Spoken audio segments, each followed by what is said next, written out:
Welcome to study bus channel. இந்த வீடியோவில் என்ன பார்க்க போகிறோம்னா ஸ்பெஷல் டெட் எக்ஸாம் பேப்பர் 2 தமிழுக்கான ஆன்சர் கீ வந்து பார்க்கலாம். ஃபர்ஸ்ட் கொஸ்டின் பாருங்கள். ஆயுத எழுத்தை ஒலிக்க ஆகும் கால அளவிற்கான மாத்திரை என்ன? ஆன்சர் வந்து அரை மாத்திரை. ஆயுத எழுத்தை ஒலிக்க ஆகும் கால அளவு வந்து அரை மாத்திரையாக இருக்குது. ஆனால் வந்து பார்த்திங்கன்னா ஆயுத குறுக்கத்திற்கு மட்டும்தான் கால் மாத்திரையில் வரும். சில பேருக்கு வந்து டவுட் இருக்கும் இல்லையா, அதுக்காக தான் இதை சொல்கிறேன். புள்ளி வைத்த எழுத்து எல்லாவற்றிற்குமே அரை மாத்திரை தான் வரும். அதாவது ஆயுத எழுத்தையும் சேர்த்து அதுக்கு அரை மாத்திரை தான் வரும். பட் வந்து ஆயுத குறுக்கத்திற்கு மட்டும்தான் கால் மாத்திரையாக இருக்குது. ஓகேவா? அடுத்தது வந்து பாருங்கள். உண்டி கொடுத்தோர் உயிர் கொடுத்தோரே என்னும் அடியில் கொடுத்தோர் என்னும் சொல்லுக்கான இலக்கண குறிப்பினை தேர்க அப்படின்னு கேட்டிருக்காங்க. இந்த பாட்டு பார்த்திங்கன்னா புறநானூரில் இருக்கிற பாட்டு தான். ஆன்சர் வந்து பார்க்கலாமா? வினையாளனையும் பெயர். ஏன் அப்படின்னு சொல்லி பார்க்கலாம். கொடுத்தோர் அப்படின்னு சொன்னாலே அது வந்து வினையாளனையும் பெயர். அதாவது கொடு என்ற வினைச்சொல்லில் இருந்து உருவாகி கொடுத்தவர்கள் என்பதை குறிக்கும் பெயராக வந்திருக்குது. அதனால் வந்து இது வினையாளனையும் பெயர் அப்படின்னு சொல்லப்படுது. அப்போ இந்த கொஸ்டினுக்கு ஆன்சர் வந்து வினையாளனையும் பெயர். நல்லா பார்த்துக்கோங்க. உண்டி கொடுத்தோர் உயிர் கொடுத்தோரே அப்படின்னு சொல்லி ஆரம்பிக்குது இல்லையா, அதற்கான விடை வந்து வினையாளனையும் பெயர். அடுத்த கொஸ்டின் வந்து பார்க்கலாம். மொழிக்கு முதலில் வராத எழுத்துக்கள் எது அப்படின்னு கேட்டிருக்காங்க. ஆன்சர் வந்து மெய் எழுத்துக்கள் 18 வராது. அதாவது புள்ளி வைத்த எழுத்துக்கள் தமிழ் எழுத்துக்களில் முதல்ல வந்து வராது அப்படின்னு சொல்லியிருக்காங்க. எடுத்துக்காட்டு வந்து பாருங்கள். பிரேமா, இது வந்து தவறு. இது வந்து ஒரு தமிழ் பேரே கிடையாது, தமிழ் இதே கிடையாது. இப்போ என்ன புள்ளி வச்ச எழுத்து வந்திருக்குது இல்லையா, அதனால அது வந்து பிரேமா அப்படின்னு சொல்கிறது வந்து தமிழ் பெயரை வந்து சேரும். அதாவது புள்ளி வைத்த எழுத்துக்கள் தமிழ் எழுத்துக்களில் முதல்ல வராது. ஓகேவா? இதுக்கான ஆன்சர் வந்து மெய் எழுத்துக்கள் 18 வரும். கொஸ்டின் வந்து பார்த்துக்கோங்க. அகெயின், மொழிக்கு முதலில் வராத எழுத்துக்கள் அப்படின்றதுக்கு ஆன்சர் வந்து மெய் எழுத்துக்கள் 18. அடுத்த கொஸ்டின் பாருங்கள். மூவர் என்னும் சொல்லின் சரியான பகுபத அமைப்பு முறை எது அப்படின்னு கேட்டிருக்காங்க. இந்த கொஸ்டின் வந்து UGTRB லெவலில் இருந்து எடுக்கப்பட்ட ஒரு வினாவாக தான் இருக்குது. ஆன்சர் வந்து பார்க்கலாமா? மூவர் என்னும் சொல்லின் சரியான பகுபத அமைப்புன்னா ஆன்சர் வந்து 3 கூட்டல் U கூட்டல் R. இதுதான் வந்து சரியான பதில். அதாவது இது வந்து எண்ணு பெயர் புணர்ச்சியாக இருக்குது. எடுத்துக்காட்டு வந்து பாருங்கள். இந்த 3 அப்படின்னு சொல்லியிருக்குது இல்லையா, அது வந்து அந்த மூவானது இம் கூட்டல் ஊ சேர்ந்து மூவாக மாறுது. அதாவது உயிரெழுத்து வரும்போது வகர உடம்பெடுமை அதாவது இவ் பயன்படுத்துகிறோம். அந்த மெய்யெழுத்தும் உயிரெழுத்தும் வரும் விதி வந்து பார்த்திங்கன்னா உடல் மேல் உயிர் வந்து ஒன்றுவது இயல்பே. இந்த விதிப்படி அந்த இவ்வு வந்து வாவாக சேர்ந்து மூவர் அப்படின்னு சொல்லி புணருது. அடுத்தது வந்து பார்க்கலாமா? பொன்னகர் இலக்கண குறிப்பு தருகன்னு கேட்டிருக்காங்க. இது வந்து பார்த்திங்கன்னா 11th ஸ்டாண்டர்டில் அந்த சீராபுராணம் அப்படின்னு சொல்லி ஒரு இது உண்டு, அதில் வந்து இருக்குது. மதீனா பொன்னகரம் அந்த மாதிரி வரும் இல்லையா, அதில் இருக்குது. இதற்கான ஆன்சர் வந்து பாருங்கள். பொன்னகர் இதற்கான இலக்கண குறிப்பு. ஆன்சர் இரண்டாம் வேற்றுமை உருபும் பயனும் உடன் தொக்க தொகை அப்படின்னு சொல்லியிருக்காங்க. அதாவது பொன்னை உடைய நகர், அதில் உடைய அப்படின்னு சொல்கிறது வந்து பயன் ரூபாய் இருக்குது. பொன்னை அப்படின்னு சொல்கிறதுல அந்த நையில் உள்ள வந்து ஐ அப்படின்றது மறைஞ்சி வருது. அந்த ஐ என்பது இரண்டாவது வேற்றுமை உருபா இருக்குது. அதனால் பாருங்கள், ஆன்சர் வந்து இரண்டாம் வேற்றுமை உருபும் பயனும் உடன் தொக்க தொகையாக இருக்குது. அடுத்த கொஸ்டின் வந்து பார்க்கலாமா? பகைவன் என்றாலும் என்னும் சொல்லை பிரித்தெழுத கிடைப்பது டேஸ். பகைவன் என்றாலும் இதை வந்து பிரிச்செழுதுனா என்ன கிடைக்கும்? அதுக்கு முன்னாடி வந்து பாருங்கள். இது வந்து ஆலங்குடி சோமு அவர்களோட ஒரு பாட்டு தான். பகைவன் என்றாலும் கத்தி அந்த மாதிரி ஆரம்பிக்கும். இது ஆலங்குடி சோமு அவர்களோட ஒரு பாட்டு. இது வந்து திரை இசை பாடல் தான், அதில் இருந்து எடுத்திருக்காங்க. இதை வந்து பிரித்து எழுத கிடைப்பது என்ன வரும் அப்படின்னு பார்த்தீங்கன்னா பகைவன் கூட்டல் என்றாலும் ஆல்ரெடி வந்து சொன்னது தான். உடல் மேல் உயிர் வந்து ஒன்றுவது இயல்பே. அந்த மாதிரி தான் அந்த பகைவன் அப்படின்றதுல அந்த இன்னானது வந்து இன் கூட்டல் ஏ பாருங்கள் நேயாக மாறுது. அதை தான் சொல்லியிருக்காங்க. உடல் மேல் உயிர் வந்து ஒன்றுவது இயல்பே. அப்போ வந்து இது எப்படி மாறுது? பகைவன் என்றாலும் அந்த மாதிரி மாறுது இல்லையா. அடுத்தது வந்து பாருங்கள். வல்லினம் மிகும் இடங்களில் ஒன்று டேஸ். வல்லினம் மிகும் இடங்களில் ஒன்று டேஸ். இதற்கான விடை வந்து பார்த்திங்கன்னா உவமை தொகை. அதாவது உவமை தொகையில் வல்லெழுத்து வந்து மிகும். எடுத்துக்காட்டு பார்த்திங்கன்னா தாமரை பாதம் அப்படின்ட்டு வருது இல்லையா, இதுதான். அடுத்தது வந்து பாருங்கள். 8 பொருளில் வரும் இடைச்சொல் எது அப்படின்னு கேட்டிருக்காங்க. இது வந்து கொஸ்டின் வந்து பார்த்திங்கன்னா PGTRB லெவலில் இந்த கொஸ்டின் வந்து இருக்குது. ஸோ வந்து 8 பொருளில் வரும் இடைச்சொல் எது அப்படின்னு கேட்டிருக்காங்க. இதுக்கான ஆன்சர் வந்து பார்த்துடலாம். ஓ அப்படின்றது தான் இதற்கான ஆன்சர். அடுத்த கொஸ்டின் வந்து பாருங்கள், குவிமொட்டு இதோட இலக்கண குறிப்பு வந்து கேட்டிருக்காங்க. குவிமொட்டு இதோட இலக்கண குறிப்பு ஆன்சர் வந்து வினைத்தொகை அப்படின்னு சொல்லப்பட்டிருக்குது. இதில் வினைத்தொகை அப்படின்னு ஏன் வந்திருக்குதுன்னா, இதில் வந்து முக்காலமும் மறைந்து வந்துள்ளதால் இது ஒரு வினைத்தொகை அப்படின்னு சொல்லியிருக்காங்க. அந்த குவிமொட்டு அதாவது எடுத்துக்காட்டு பார்த்தீங்கன்னா, குவிந்த மொட்டு, குவிகின்ற மொட்டு, குவியும் மொட்டு. அதாவது ஊறுகாய், ஊறுகின்ற காய், ஊறும் காய் அந்த மாதிரி வந்து முக்காலத்தையும் வந்து மறைத்து வந்து காட்டப்படுவதை வந்து சொல்லியிருக்காங்க. அதனால் இதோட ஆன்சர் வந்து பார்த்திங்கன்னா வினைத்தொகை வரும். ஓகேவா, பார்த்துக்கோங்க. குவிமொட்டு இலக்கண குறிப்புக்கு ஆன்சர் வந்து வினைத்தொகை.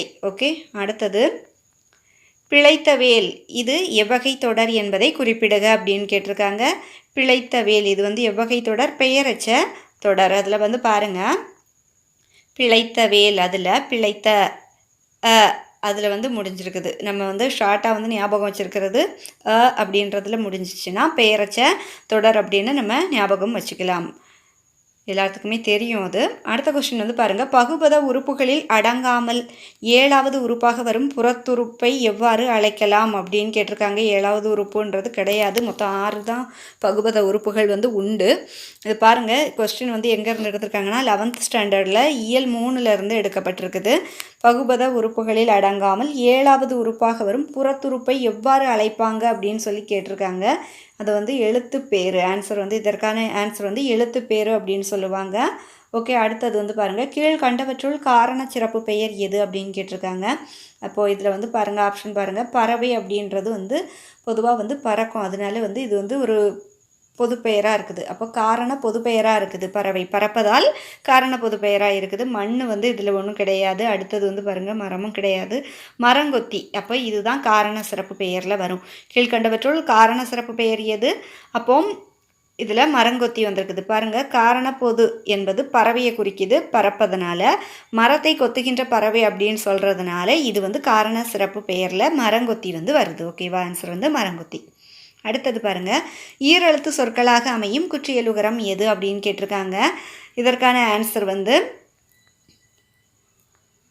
நெடில் தொடர் குற்றியலுகரம். கொஸ்டின் அகைன் ரீட் பண்ணுறேன், பார்த்துக்கோங்க, செக் பண்ணிக்கோங்க. ஈரெழுத்து சொற்களாக அமையும் குற்றியலுகரம் எது? ஆன்சர் வந்து நெடில் தொடர் குற்றியலுகரம். அடுத்த கொஸ்டின் பாருங்கள், கீழ்காணும் சொற்றொடரில் தனி சொற்றொடர் எது அப்படின்னு கேட்டிருக்காங்க. இது வந்து 10th எடுத்திருக்காங்க, தனி சொற்றொடர். இதுக்கான ஆன்சர் வந்து பாருங்கள், தனி சொற்றொடர் எதுவாக இருக்கும்? மழை கொட்டி கொண்டிருந்தாலும் பகலவன் பள்ளிக்கு நடந்து வந்தான். அடுத்தது அழைப்பு மணி ஒலித்ததால் கயல்வெளி கதவை திறந்தார். அடுத்து கூத்து கலைஞர் பாடத் தொடங்கியதால் கூடியிருந்த மக்கள் அமைதியாயினர். மேரியும் கனகாவும் பேருந்தில் ஏறினர். இப்போ இதில் ஆன்சர் வந்து பார்த்திங்கன்னா மேரியும் கனகாவும் பேருந்தில் ஏறினர். இதுதான் தனி சொற்றொடராக வருது. அடுத்தது பாருங்கள், இதுக்கு ஒன்றுக்கு மேற்பட்ட எழுவாய் ஒரு பயனிலையை கொண்டு முடிவதால் இது வந்து தனி சொற்றொடர். மேரியும் கனகாவும் பேருந்தில் ஏறினர் அப்படின்றது ஒரு தனி சொற்றொடர் அப்படின்னு சொல்லப்பட்டிருக்குது. அடுத்தது வந்து பார்க்கலாம், வாழ்த்துதல், வைதல், விதித்தல், வேண்டல் ஆகிய பொருள்களில் வரும் வினைமுற்று எது அப்படின்னு கேட்டிருக்காங்க. ஆன்சர் வந்து பாருங்கள், வினைமுற்று வியங்கோள் வினைமுற்று. அதாவது வியங்கோள் வினைமுற்றுக்கான விகுதிகள் எதெல்லாம் அப்படின்னு பார்த்தீங்கன்னா கா, இய, இயர், அல், அது எல்லாமே வந்து வியங்கோள் வினைமுற்றுக்கான விகுதிகளாக இருக்குது. ஜஸ்ட் வந்து தெரிஞ்சு வச்சுக்கோங்க, மறக்காமல். அடுத்தது வந்து பாருங்கள், கடல் என்பது டேஸ் சீர் அப்படின்னா நிறையசையாக இருக்கும். கடல் என்பது நிறையசை சீர். ஓகேவா. அடுத்தது வந்து பாருங்கள், செற்றவர் என்ற சொல்லின் இலக்கண குறிப்பு யாது? செற்றவர் என்ற சொல்லோட இலக்கண குறிப்பு என்னன்னா வினையாளனையும் பெயர். அடுத்தது வந்து பாருங்கள், அறிஞர் அண்ணாவை படித்திருக்கின்றேன், இத்தொடரில் வரும் ஆகு பெயரினை தேர்ந்தெடுக்க.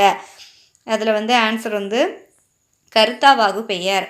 அடுத்த கொஸ்டின் வந்து பார்க்கலாமா, இது செய்வாயா என்று வினவிய போது நீயே செய் என்று கூறுவது எவ்வகை விடை?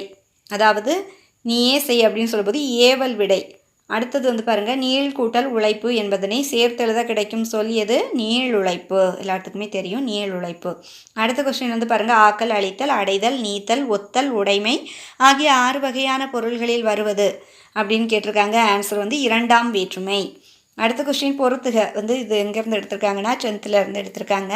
இதுக்கான விடை வந்து நான் டைரெக்டாக கொடுத்துருக்குறேன். காக்கென்று அப்படின்னா தொகுத்தல் விகாரமாக இருக்குது. கணீர் அப்படின்னா இடைக்குறை. அதாவது இதில் வந்து என்ன ஒரு இதாக இருக்குதுன்னா இன் வரணும் இல்லையா, கண்ணீர், அதனால் வந்து இதில் வந்து இடைக்குறை காணப்படுது. அடுத்தது உய்முறை அப்படின்னா இது வந்து வினைத்தொகை. அடுத்தது மெய்முறைனா வேற்றுமை தொகை. அடுத்தது வந்து பாருங்கள், இரு சொற்களுக்கு இடையில் வேற்றுமை உருவு மறைந்து வந்து பொருள் தந்தால் அதனை டேஸ் என்பர். ஆன்சர் வந்து பாருங்கள், வேற்றுமை தொகை அப்படின்னு சொல்லப்படுது. கொஸ்டின் அகைன் பார்த்துக்கோங்க. இரு சொற்களுக்கு இடையில் வேற்றுமை உருவு மறைந்து வந்து பொருள் தந்தால் அதனை வேற்றுமை தொகை அப்படின்னு சொல்கிறாங்க. அடுத்தது, நந்தவனம் கண் திறந்து நற்றமிழ் பூ எடுத்து இப்பாடல் அடிகளில் இடம்பெற்றுள்ள சொற்கள் எதெல்லாம் அப்படின்னு கேட்டிருக்காங்க. ஆன்சர் வந்து பாருங்கள், பெயர் சொற்கள் வினை சொற்கள் வந்து இருக்குது. அடுத்தது, கீழ்காணும் தொடரில் சரியான மரபு தொடர் எது அப்படின்னு பார்த்தீங்கன்னா பாருங்கள், கோவிந்தன் சோறு சாப்பிட்டு பால் பருகினான். அடுத்தது, கோவிந்தன் சோறு உண்டு பால் குடித்தான். அடுத்து, கோவிந்தன் வந்து சோறு தின்று பால் பருகினான். கோவிந்தன் சோறு உண்டு பால் பருகினான். இதில் வந்து ஆன்சர் பார்த்திங்கன்னா கோவிந்தன் சோறு உண்டு பால் பருகினான் அப்படின்றது தான் சரியானது. அடுத்த கொஸ்டின் வந்து பார்க்கலாம். பொறுத்துகளை வந்து கேட்டிருக்காங்க. ஈரறிவு இதெல்லாம், ஓரறிவு இதெல்லாம், மூவறிவு இதெல்லாம், ஐந்தறிவு இதெல்லாம் அப்படின்னு கேட்டிருக்காங்க. இது ஈரறிவு சிப்பி நத்தை, ஓரறிவு வந்து புல் மரம், மூவறிவு வந்து கரையான் எறும்பு, ஐந்தறிவு பறவை விலங்கு இதெல்லாம் வரும். ஓகேவா. அடுத்தது வந்து பாருங்கள், உயிர்மை நெடில் எழுத்துக்கள் மொத்தம் வந்து எத்தனை அப்படின்னு கேட்டிருக்காங்க. ஆன்சர் வந்து 126. அடுத்த கொஸ்டின் வந்து பாருங்கள், பீலிபை சாகாடும் அச்சிரும் அப்பண்டம் சால மிகுத்து பெய்யின் இக்குரட்பாவில் பயின்று வரும் அணி எது அப்படின்னு கேட்டிருக்காங்க. ஆன்சர் வந்து பிரிது மொழிதல் அணி. அடுத்தது பாருங்கள், பொறுத்துக. புறா என்ன பண்ணும்? குணுகும். கோழி கொக்கரிக்கும். சேவல் வந்து கூவும். கூகை வந்து குளரும். இதுதான் அதுக்கான ஆன்சர். நீங்கள் பார்த்துக்கோங்க. அடுத்தது வந்து பாருங்கள், உவமையை மட்டும் கூறி அதன் மூலம் கூற வந்த கருத்தை உணர வைப்பது எந்த அணி அப்படின்னு கேட்டிருக்காங்க. ஆன்சர் வந்து பிரிது மொழிதல் அணி. ஓகேவா. இதோட வந்து நம்ம வந்து பேப்பர் 2 தமிழுக்கான ஆன்சர் கீ வந்து நம்ம பார்த்தாச்சு. இது வந்து உங்களுக்கு யூஸ்ஃபுல்லாக இருந்துச்சுன்னா நம்ம சேனல் வந்து சப்ஸ்கிரைப் பண்ணி வச்சுக்கோங்க, ஹைப் பண்ணி விடுங்க. தேங்க்ஸ் ஃபார் வாட்சிங்.